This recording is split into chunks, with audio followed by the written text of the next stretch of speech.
নমস্কাৰ মৰমৰ ছাত্ৰ ছাত্ৰীসকল আমাৰ পঢ়াশালী নামৰ এই ইউটিউব চেনেলটোলৈকে তোমালোক সকলোকে স্বাগতম জনাইছোঁ। এই ভিডিঅ'টোত তোমালোকৰ অসমীয়া পাঠ্যপুথিখনৰ অন্তৰ্গত সুখ নামৰ কবিতাটিৰ সকলোবিলাক প্ৰশ্ন উত্তৰ আলোচনা কৰিম। গতিকে ভিডিঅ'টো তোমালোকে শেষলৈকে চাবা। যদি ভাল পোৱা তেন্তে লাইক কৰিবা, কমেণ্ট কৰিবা, লগৰ বন্ধু বান্ধৱীলৈকে শ্বেয়াৰ কৰিবা আৰু যদিহে চেনেলটো ছাবস্ক্ৰাইব কৰা নাই তেন্তে ছাবস্ক্ৰাইব কৰি বেল আইকনটো দবাই দিবা। বলাচোন এতিয়া আমি প্ৰশ্ন উত্তৰসমূহ আলোচনা কৰোঁ আহা। ইয়াত তোমালোকক ভাব বিষয়ক প্ৰশ্ন 1 নম্বৰ অতি চমু উত্তৰ দিয়া আছে। তাৰ ক নম্বৰ যেটো প্ৰশ্ন হেতু হৈছে মানুহৰ সুখ দুখৰ আচল কথা কি? উত্তৰটো লিখিবা মানুহৰ সুখ দুখৰ আচল কথা হল মানুহৰ মন।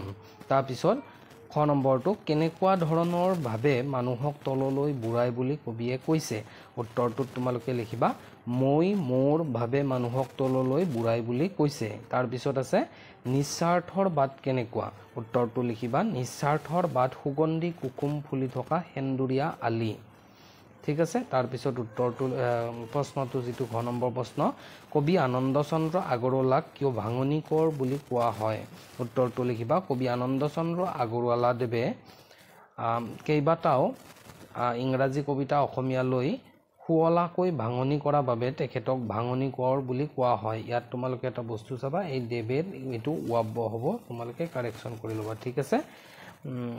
তাৰ পিছৰ যেটো 9 নম্বৰ প্ৰশ্ন হেতু কাক আপন কৰিব পাৰিলে সংসাৰত দুখ নাই বুলি কবিয়ে ব্যক্ত কৰিছে? উত্তৰটো লিখিবা পৰক আপন কৰিব পাৰিলে সংসাৰত দুখ নাই বুলি কবিয়ে ব্যক্ত কৰিছে।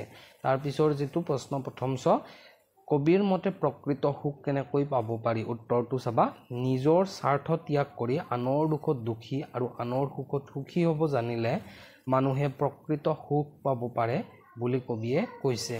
তাৰ পিছত 2 নম্বৰ প্ৰশ্নটো হৈছে কবিতাটোৰ মূল কথাখিনি নিজৰ ভাষাত লিখা। উত্তৰটো চাবা কবি আনন্দ চন্দ্ৰ আগৰৱালা দেৱে ইয়াতেও দেৱে শব্দটো তোমালোকে এইটো এনেকে ওয়াব্য দি ল'বা। আগৰৱালা দেৱে সুখ নামৰ কবিতাটোত এই পৃথিৱীত জীৱশ্ৰেষ্ঠ মানুহে কেনেদৰে সুখ সুখ বুলি হাবাথুৰি খাই ফুৰে আৰু এই সুখ ক'ত পোৱা যায় তাকে সুন্দৰ ৰূপত প্ৰকাশ কৰিবলৈ যত্ন কৰিছে। তাৰপিছত পেৰাগ্ৰাফ চেঞ্জ কৰি লিখিবা সুখ হৈছে মূলতঃ মন বা শৰীৰত অনুভূত হোৱা তৃপ্তিকৰ অৱস্থা, মানসিক বা শাৰীৰিক সন্তুষ্টি। জীৱশ্ৰেষ্ঠ মানুহে সুখ বিচাৰি বলিয়াৰ দৰে হাবাথুৰি খাই ফুৰে, কিন্তু সুখ পোৱাৰ পৰিৱৰ্তে দুখৰ উপৰি দুখহে লাভ কৰে। কবিয়ে কৈছে যে প্ৰকৃত সুখ মানুহৰ হাততে আছে অথচ মানুহে তাক দেখা নাপায়। তাৰপিছত মানুহে স্বাৰ্থ ত্যাগ কৰি আনৰ সুখত সুখী আৰু আনৰ দুখত দুখী হ'ব পাৰিলে প্ৰকৃত সুখ বিচাৰি পাব। দাৰি নিস্বাৰ্থ আৰু সকলোকে আপন কৰি ল'ব পৰা মানুহে সুখী হয়। কবিয়ে কৈছে যে এই পৃথিৱীৰ সকলো নৰনাৰী আমাৰ আপোন আৰু সকলো এক পৰম পিতাৰ। সেয়েহে কাকো পৰ বুলি নাভাবি মানৱ সেৱাক ব্ৰত হিচাপে ল'লে মানুহে সুখৰ সন্ধান পায়।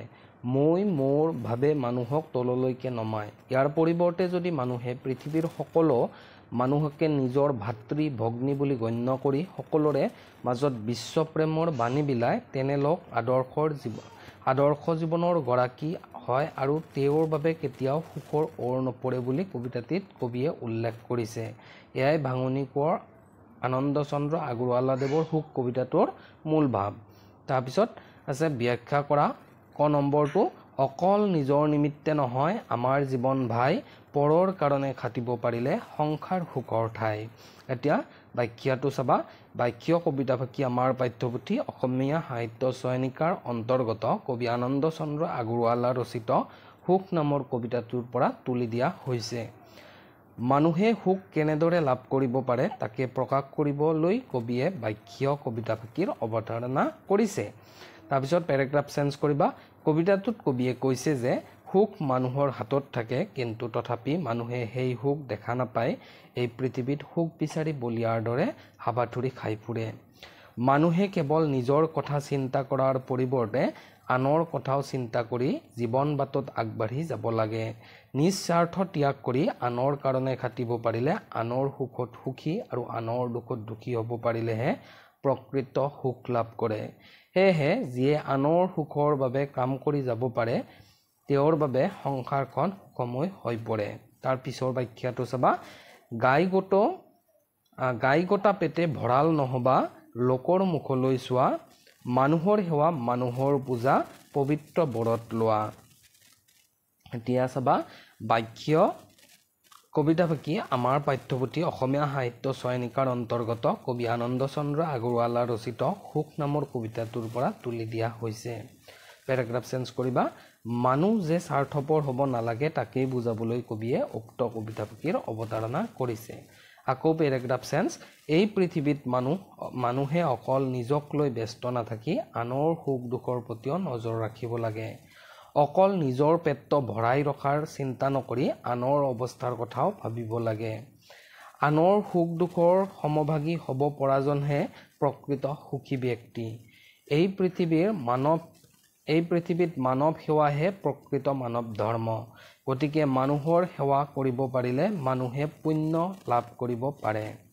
সেয়েহে কাকো পৰ বুলি নাভাবি মানৱ সেৱাক ব্ৰত হিচাপে ল'লে মানুহে সুখৰ সন্ধান পায় বুলি কবিয়ে কবিতাটিত উল্লেখ কৰিছে ঠিক আছে তাৰ পিছৰ গ নম্বৰটো চাবা এতিয়া স্বাৰ্থৰ বাটত দুখৰ কাইত খোজেপতি বিন্ধে হুলে নিস্বাৰ্থৰ বাট হেন্দুৰীয়া আলি সুগন্ধি কুকুম ফুলে এতিয়া চাবা বাক্য কবিতা ফাকি আমাৰ পাঠ্যপুথি অসমীয়া সাহিত্য চয়নিকাৰ অন্তৰ্গত সুখ নামৰ কবিতাটোৰ পৰা উদ্ধৃত কৰা হৈছে কবিতাটোৰ কবি আনন্দ চন্দ্ৰ আগৰৱালা স্বাৰ্থপৰ মানুহ যে জীৱনৰ বাটত খোজে প্ৰতি দুখৰ সন্মুখীন হ'বলগীয়া হয় তাকে বুজাবলৈ কবিয়ে উক্ত কবিতা ফাকিৰ উল্লেখ কৰিছে তাৰপিছত লিখিবা স্বাৰ্থপৰ মানুহৰ সুখ চিৰস্থায়ী নহয় আনক দুখ দি বা আনৰ কথা নাভাবি অকল নিজৰ সুখৰ চিন্তা কৰা ব্যক্তিৰ জীৱন পথ দুখময়হে হয় তেনেলোকৰ জীৱন পথ কাইতেৰে ভৰপূৰ বুলি কবিয়ে কবিতাটিত ব্যক্ত কৰিছে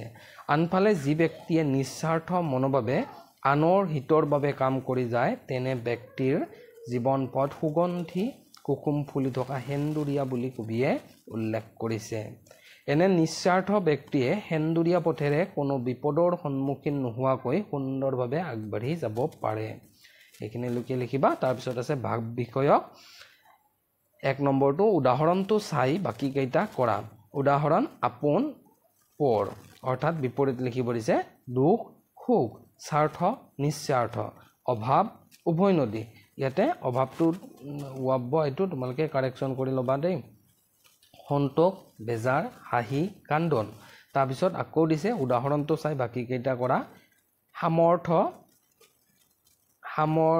সামৰ্থ বুলি দিয়া আছে এইটো তাৰপিছত ইয়াৰ যিটো নতুন ৰূপ এইটো হ'ব সামৰ্থ ঠিক তেনেকৈ ধৰ্ম কৰম কৰ্ম বিৰিখ বৃক্ষ যত্ন মুক্তি মৰমৰ ছাত্ৰ ছাত্ৰীসকল আজিৰ ভিডিঅ'ত আমি ইমানখিনি আলোচনা কৰিলোঁ আশা কৰোঁ এই ভিডিঅ'টোৰ দ্বাৰা তোমালোক উপকৃত হ'বা ধন্যবাদ